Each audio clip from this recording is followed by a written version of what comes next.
Hey, Ronnie. Hey, Lou. I'm going to quit my job. I'm going to go to work for In-N-Out Burgers. Pay good? $160,000 a year for burgers? Damn, that's not bad. Next on Men Are So Smart.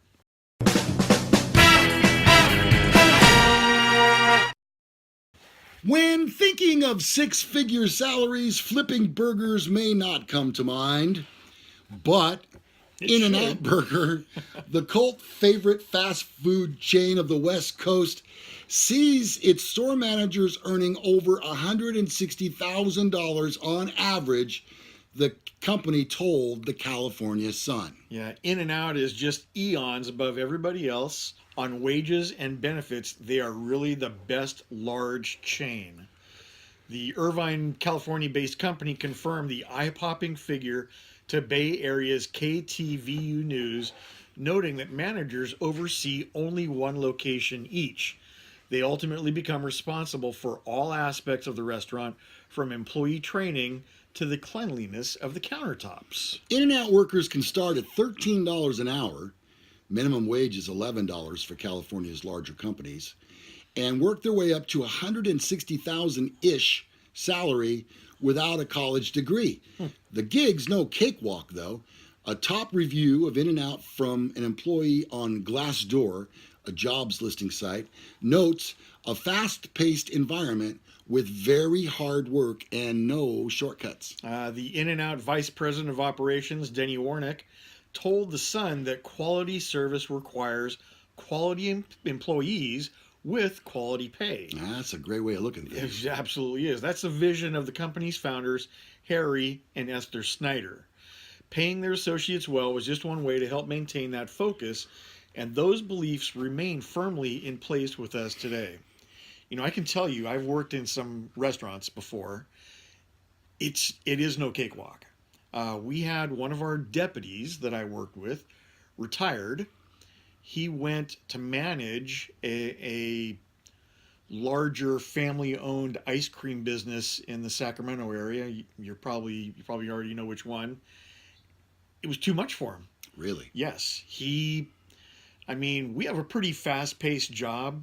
It's a lot of high adrenaline, off adrenaline, high adrenaline. Restaurant business is a lot like that. I think it was a little bit too similar. Really? And he's not doing it anymore. Wow. Yeah. Well, do what you love. Yeah. All right. Are you a big fan of In-N-Out? Because, you know, we're on the East Coast as well with this show. And those people, as I understand, it's been a long time since I've been back there, but everybody talks about, oh, I'd love to be able to try one of those In-N-Out burgers. Oh, they're so good. Now, look, they are very freshly made. Yes. Everything is fresh. They use local ingredients, local tomatoes, local lettuce, all on the West Coast. You know what? I can do without it. I think there are better burgers out there. I don't know, but I will tell you this. So I also worked for the Sacramento Kings for about 4 years. I did security for them. There are several teams when they fly into Sacramento. Oh, I hear that. I can hear it coming. And when after game, their post-game meal, In-N-Out Burger caters the visitors' locker room. And that's brilliant. It's crazy. And that's what they request. You know, these guys, they can request any food they want that's local, you know, that delivers to the stadium. And there were at least 2 that I remember that wanted In-N-Out Burger. Yeah. That's fine. That's good for them. You know what happened is, for the longest time, I wasn't really close to an In-N-Out Burger. Right. Proximity. Yep. Now I work in Woodland, and there's one off of County Road 102, and I can go there every day if I want to. Once a month, maybe. About every other month, probably. Yeah, I probably haven't been to an In-N-Out in 6 months. Been a while, huh? Yeah. All right. Well, I see. Yeah. You know. It's all right. I mean, there's nothing wrong with it. Right. It's just that, I don't know. I'm not really a big fan of their fries, dude. Yeah. Well, I got to tell you that I much prefer, like, Red Robin. Yeah. If I'm going to go get a burger, which I'm not really a gigantic burger guy, but Vicky is. What about Squeeze In? Squeeze In is really good too. They had that cheese skirt, huh? Yeah, really good. Yeah. But they're not all that close either. So it's kind of an outing for us. But man, like I said, In-N-Out, it's all right.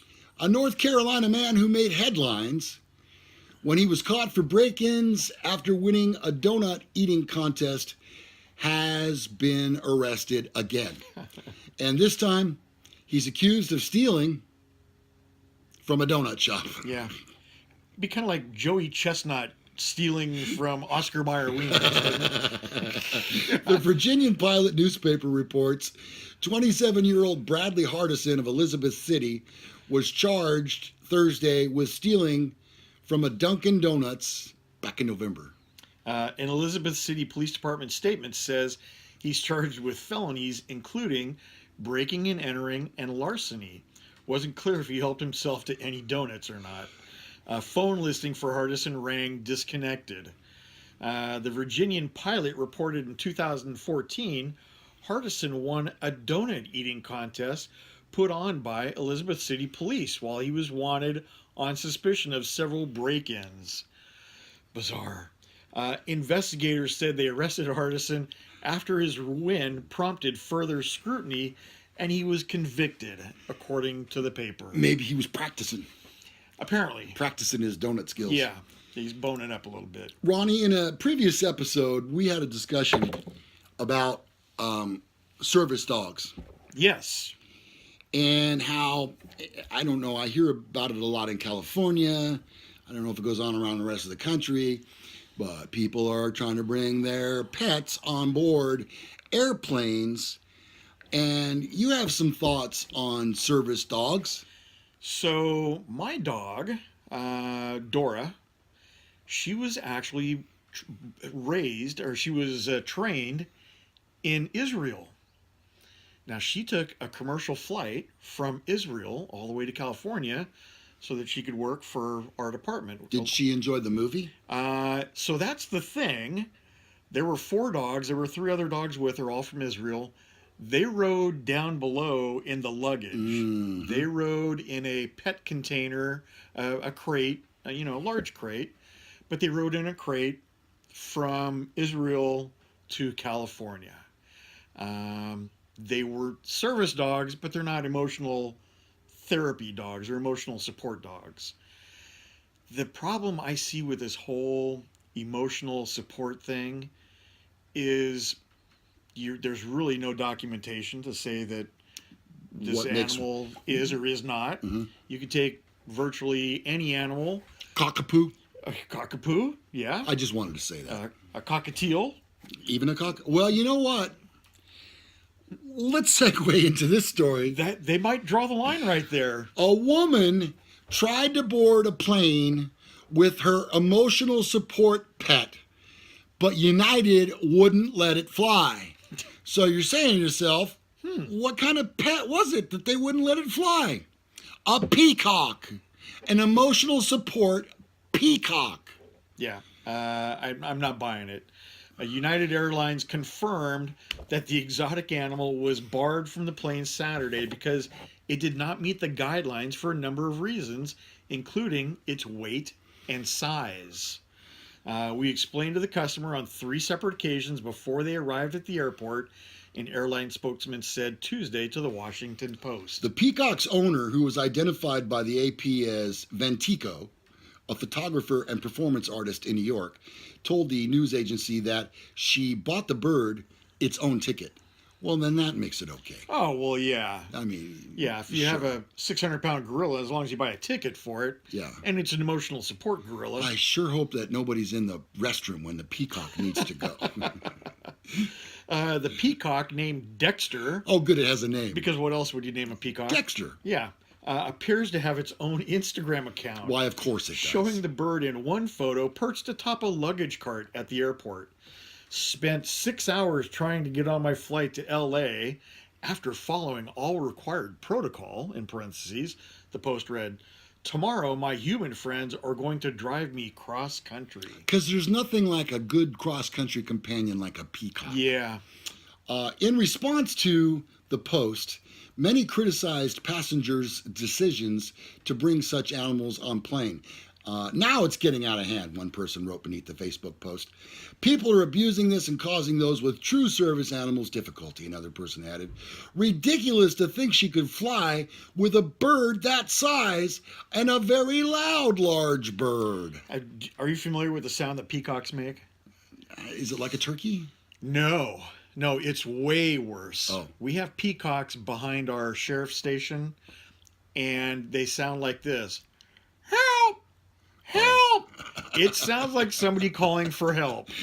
Near a police station. Yes, it's Great. the worst possible sound anyone wants to hear out of a bird near a police station. And I applaud your impersonation there. It was very authentic. It's spot on, trust me. I bet it is. Federal guidelines specify that airlines must permit passengers with disabilities to board with trained service animals. Trained. Or emotional support animals of many stripes, regardless of the animal's potential to offend or annoy others on the plane. That is my problem with it. But airlines have some latitude to deny boarding to certain unusual service animals, including snakes, other reptiles. Snakes on a plane. That should be a movie. Ferrets, rodents, and spiders. When deciding to allow such animals such as miniature horses, pigs, and monkeys, the airlines must determine whether the animal is a threat to the health or safety of others or would it cause a disruption on the flight. And stories abound of scenes seemingly out of a parody movie, a diapered duck wandering around an airline aisle, or a flight attendant being asked to administer oxygen to a dog that its owners claimed was having an anxiety attack mid-flight. Delta announced new restrictions on service and emotional support animals this month. United said in a statement that it was reviewing its policies to better balance the protection of its employees and customers with the need to accommodate passengers with disabilities. They said, "We know that some customers require an emotional support animal to assist them through their journey." You know what? What happened to a good old-fashioned, like a prescription that a doctor gives you before you get on a flight? That's all I need. Something just to take the edge off. Yeah, I get it. Xanax. I mean, I love flying. I love Xanax. Xanax. It's a good thing. It's got some good qualities. But not that we're promoting that. No. But I love flying. But I understand that people don't. Yeah. And if you are forced to take a flight for some type of emergency in the family or whatever, then, man, by all means, contact your doctor and have him prescribe you something, which they will do, just to take the edge off the flight. Or go to a farmer and try and get a peacock. They're hard to come by. Now, I have a friend who's a... Peacock? He's a federal security officer. That's much different. And he works at a Social Security building, and somebody tried to bring in their emotional support iguana. It didn't fly. Iguanas don't. I've heard that. It wouldn't fly. They wouldn't fly, no. The Social Security officers said, "You're not coming in here with that iguana." Yeah.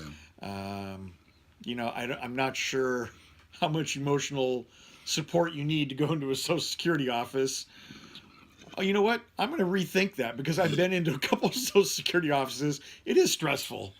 But my emotion, a Gila monster. Yes. Yeah. Maybe we should have an emotional support pet for our program here, but not your dog. No. No. Yeah. His dog does not like me. Buster is a little antisocial. Yeah, he needs an emotional support animal of his own. I have security that takes me to the restroom in the house. Yes. I really do. All right. So there you go. There's just kind of a hodgepodge, potpourri, if you will, of ridiculously stupid news stories. An emotional support peacock. Mm-hmm. Really, lady? Help! Help!